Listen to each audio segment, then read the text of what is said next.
Representative Sarah Stevens is a Republican lawmaker in the North Carolina General Assembly who serves voters in Surry and Alleghany County in North Carolina. Representative Stevens, as of 2012, also serves on the North Carolina House Judiciary Subcommittee B. Furthermore, Representative Stevens is a practicing attorney that handles family law cases. For months, North Carolina Fathers has attempted to contact the distinguished representative of Surry and Alleghany County, North Carolina, to ask some questions about her thoughts on equally shared parenting becoming presumption for all child custody hearings in North Carolina. North Carolina Fathers believes that Representative Sarah Stevens understands that given the divorce rate in North Carolina, rate at which parents are having children outside wedlock, and the rate at which the North Carolina courts are creating non-custodial fathers, stepmothers, paternal grandparents, and paternal aunts and uncles, that roughly half of the population in Alleghany and Surry County, North Carolina, has direct ties to a non-custodial family voter. Representative Sarah Stevens needs to hear that the North Carolina family courts are creating 7 new non-custodial fathers per county in North Carolina each court day, and that with these fathers comes at least 2 females in the paternal family who get equally harmed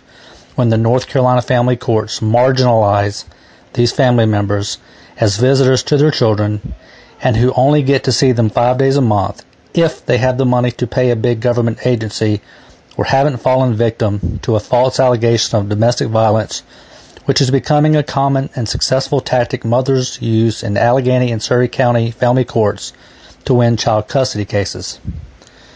To date, Representative Stevens has failed to answer any of our questions that we feel Alleghany and Surry County voters in non-custodial families need to hear regarding equal parentage and access to their young loved ones. North Carolina Fathers believes that it is very clear that nothing is being solved in the North Carolina family courts by picking one parent to give greater control, resources, and time spent while the other parent is kept at a distance and paying money to a big government enforcement agency. Obviously, the main question we have for Representative Stevens is that does she support the Title IVD program, which is clearly creating funds for welfare and low-income assistance recipients on the back of Alleghany and Surry County non-custodial families' ability to get equally shared parenting? Or is it more important that North Carolina children receive far greater resources, opportunities, and support that is accomplished when they have 2 equal parents and their extended families? North Carolina Fathers also wants to know if the biased North Carolina family courts has any relation to 2 parents fighting for 18 years so that North Carolina lawyers can continue to receive $5,000 retainers per parent for 18 years.